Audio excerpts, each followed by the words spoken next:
I want to talk about a chemical biological material and a language that cells use to talk. We all talk all the time.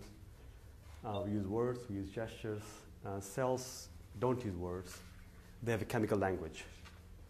And this language is composed of sugars.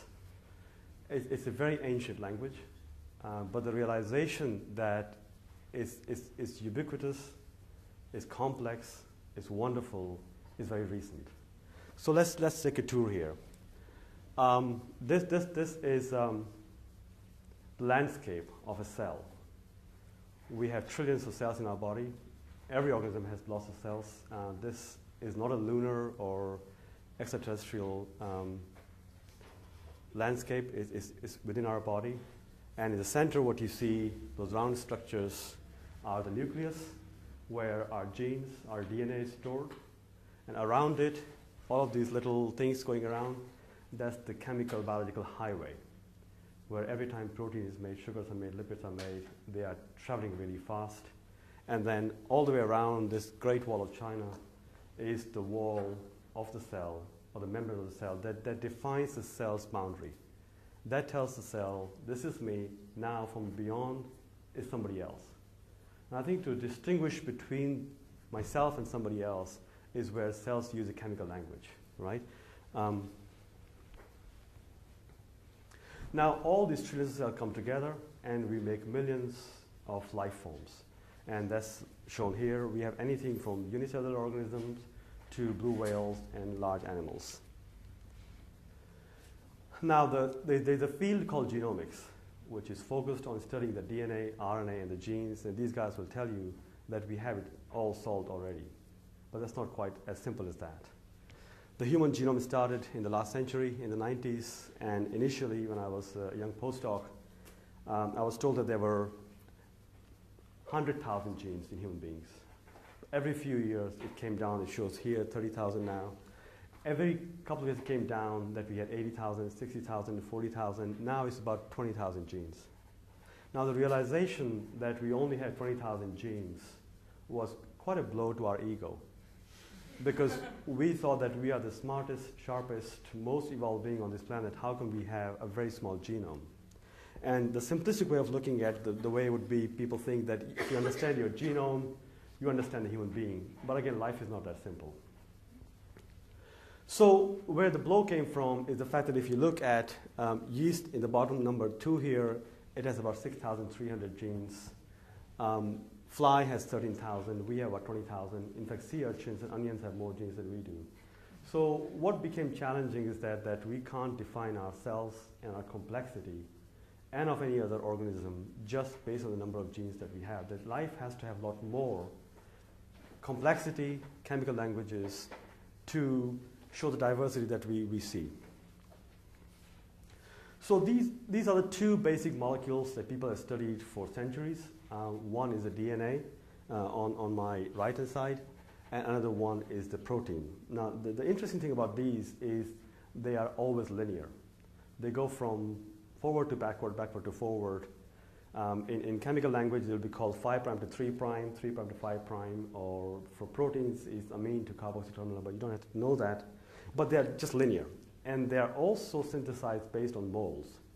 So DNA is a mold for RNA, which is a mold for protein, so that you can track the information back and forth. Now, this was fine, perhaps, until a certain level of evolutionary complexity, but then life wanted to become multicellular.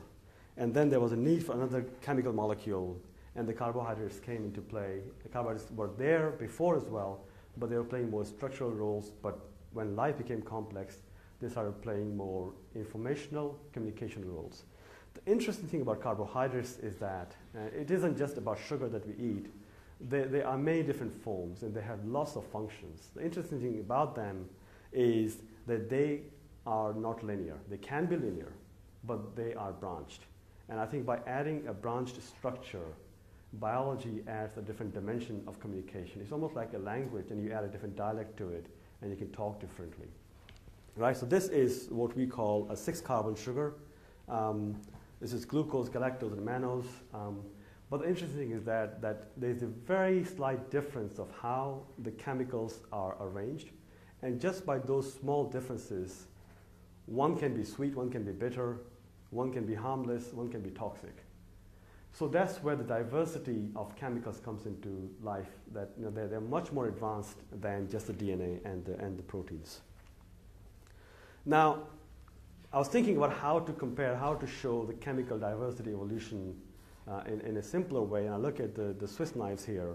So in the last 50 years or so, as long as they've been around, you see that initially you got Swiss knife, which was very simple, just had 2 small knives in it.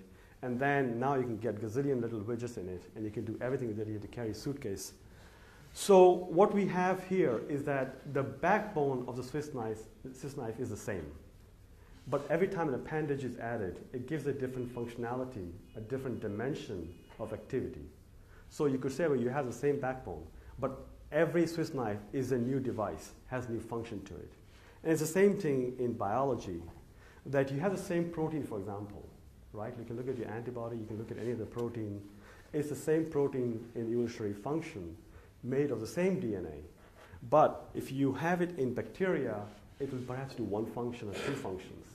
But when you take it to yeast cells, it has some sugars attached to it. When you take it to plants and insects, it has some more sugars attached to it. If you take it to human beings, it has lots of sugars attached to it. Now, every different sugar form gives it a different function and different structure. So now if you think about our genome having only 20,000 genes, but by all these modifications, you can create 20 million different functional forms. You don't really need that big a genome. What you need is several modifications that can quickly come and go, right? So it's a very adaptive system. So nature, which is very smart, rather than going back and creating a new version of DNA, a new version of protein, said, okay, I'll just attach a sugar here, sugar there, and give it a completely different property. This was also important when the unicellular organisms became multicellular. And I'll come to that later, is that there's a need when you're multicellular to say, this is my body, and this is somebody else within my body. How do I recognize that, right? Now, one of the things that sugars do is like a language, right? In English language, you have few basic shapes. They come together, and you have the whole alphabet. And from alphabet, you can write words, you can write stories, and whatever you want to do. Same thing in the world of sugars is that there are about 8 basic sugars, right? And these are just abbreviations, but there are 8 basic sugars. They come together, and they form several thousand to even more structures together. And each of these structures has a meaning. Each of these structures can attach to a protein and change the nature and the function of the protein, or the lipids as well. Now, talking about the materials, I was saying that it's not just a language, it's also a material form. It's fascinating that I've just given you one example here. This is just a glucose polymer. Glucose is a very simple sugar. This polymer, as I said, is just linear polymer. It's not even branched. It's just linear polymer. But the beauty is that the way the sugars are attached, if you look at these structures, the only difference here is the way these sugars are attached to each other. There's a linkage like this, which let's call it alpha linkage. If glucose is attached like that, that's how we store the sugars. It's called amylose. It's soluble, no problem, right? But if you flip the linkage and make it what we call beta linkage, it becomes cellulose. That's how plants store their sugars, and that's how plants are made. Now, just imagine, like we can't digest cellulose. If only we could digest it, you'd solve the world's hunger problem, right? So it's all the chemical, I guess, intricacies, the beauty of the complexity that sugars have come about to do that. And that you couldn't do with DNA, RNA, or protein. The bottom one here is the fungal cell walls, which is a combination of both the human type or animal type and the plant type. So cellulose is the most abundant biomaterial on the planet. You go walk in the forest, you're walking on cellulose all around you. But second most abundant biomaterial on the planet is chitin. So when you're walking on the beach, what you walk on is mostly minerals. But the second most abundant thing on the beach is chitin, right? It's what the shell of crustaceans, all the insects, spiders, it's all made of, right? And it's broken down, and it's just sitting there, you're walking on it all the time. And then what scientists do is that they further break it down, and they make something called chitosan, which is used in food industry, in biomedical industry, in flavoring industry. It's used everywhere, right? Another example, if you're walking on the Irish beach, what you may come across is carrageenan, and I think some of you know about that. The carrageenan has these polysaccharides that have medicinal properties, but also is just a simple polymer of a sugar. And again, it has many applications. When you eat ice cream, you're eating carrageenan there. Now, coming back to the animals, not just animals, every living cell on this planet is covered with sugars. And this was quite a striking image taken in late 60s or early 70s. It's the blood cell, and the black band around it, the black band around it is a sugar. It's called glycocalyx. Now just imagine a second cell wants to come and talk to it. It has to talk to this black stuff there, the black band. So I look at it as a very complex Velcro, right? It's a biological Velcro. And it helps cells talk to each other and identify each other. So there are a couple of cartoons here. This cartoon, the red structures here that's sticking out are the sugars on the cell. And these sugars, as I said, they change all the time. And they change the property of the cells as well. The one on the other side here is cartoon of a cell in question is this one here. The sugars are these little red or pink balls. They help the cell to communicate with other cells, attach to the cells, avoid cells, identify cells, eat cells. The sugars also help in identification of viruses, and I'll show you some examples. Identification of bacteria, of pathogens, of toxins, proteins, and also a lot of drugs. So all the drugs, the antibody drugs that we take are all what we call glycoproteins. And the sugars are very important for their half-life and their activity in the body. So as I said, sugars are important in identifying me versus somebody else in terms of a cell, not as an individual. So this was an experiment done a long time ago where the scientists took two different species of sponges, a red sponge and a white sponge, and they ground them together. And as some of you know, sponges have the ability to regenerate, group together, and make a new organism all the time. They have this ability. We don't have that. When the scientists ground them together, put them in a beaker, and what happened is that red became red after a while, and white became white. And it's because they have specific sugars and sugar-binding proteins that identify each other. And the scientists are able to break it by using some chemicals to show that it's the sugars that are playing the role, right? This is another example which is beautiful. Every egg, there are proteins called ZP, xenopellucida proteins. They have certain sugars on them, and these are species-specific sugars. And the sperm of that species alone can bind to those sugars, right? And that's one of the major ways that kind of cross-hybridization is avoided in mammalian species. So it's amazing that, so you couldn't get that again with DNA, RNA, or protein, that those proteins need further modifications as the whole evolution of species occurred, or as we became more complex.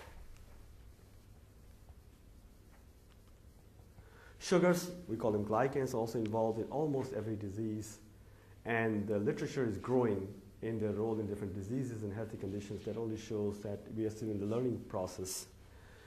This is HIV, influenza, and hepatitis B. HIV has a protein called GP120, and GP stands for glycoprotein 120, which is involved in its invasion of immune cells, in its hiding from the immune system, and it's a very important target for the drugs.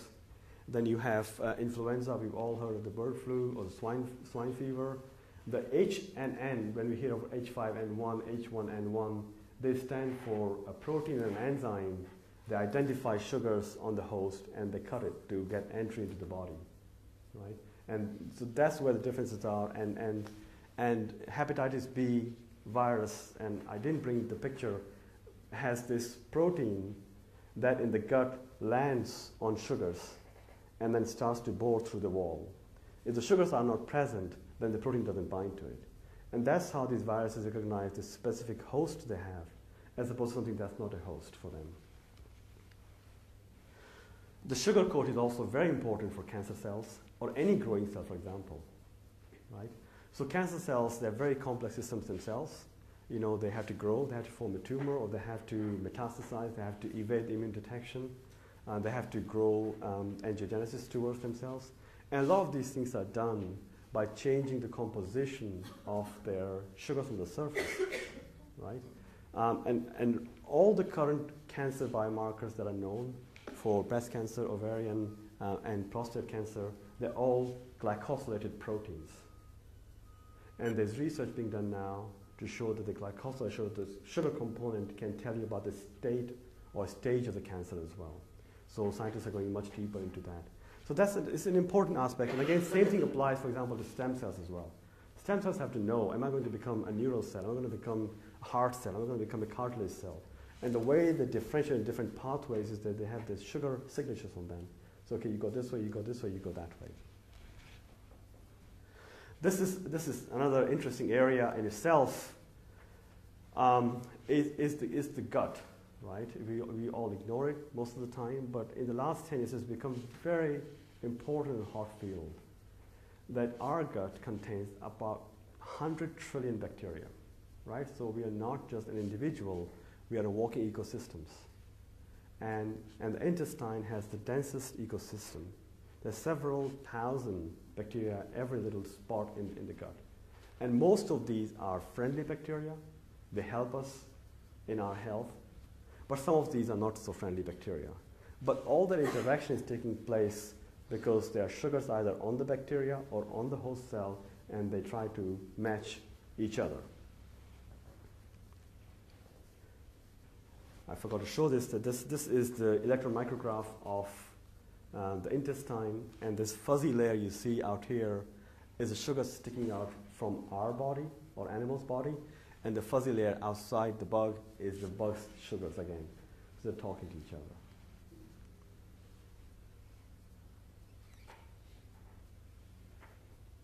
This is just a very small example of some of the bacteria that cause diseases. This Campylobacter jejuni causes diarrhea. It's a very bad bug. And in fact, I just came from a meeting. We were talking about how different milk sugars can prevent the binding, how different other sugars can prevent the binding of this bug. You have H. pylori. All of you have heard of this. H. pylori binds to specific sugars in our stomach. And people have taken those sugars to prevent the binding now. C. difficile is a nasty bug. It affects older people in the hospital who are compromised, and it's also resistant to all the other antibodies, or antibiotics, sorry. So again, that uses sugar to bind to. And Salmonella is a food pathogen. You have E. coli and cholera toxin that also binds to the sugars in the body. So there is the kind of a group of scientists, or a wave of trying to use this knowledge to prevent the binding of the bacteria or the viruses in the body. This is an example of, again, influenza virus. It has these nobles, the blue and the red one, and this is the virus inside the body. And there are two drugs out there, Relenza and Tamiflu, and they're both based on the structure of the sugar that this virus binds to. This is one example of how sugar is important and how sugar-based drugs are coming out now. Now, just to end my talk, we have spent a lot of time looking at our DNA and RNA, and a lot of emphasis has been paid. But now the times are changing in some ways, and the focus is now shifting more towards looking at the sugars and their diversity and the ability to modulate the physiological processes. And I'd like to leave you here with this. It just shows that how the cells talk to each other. Thank you.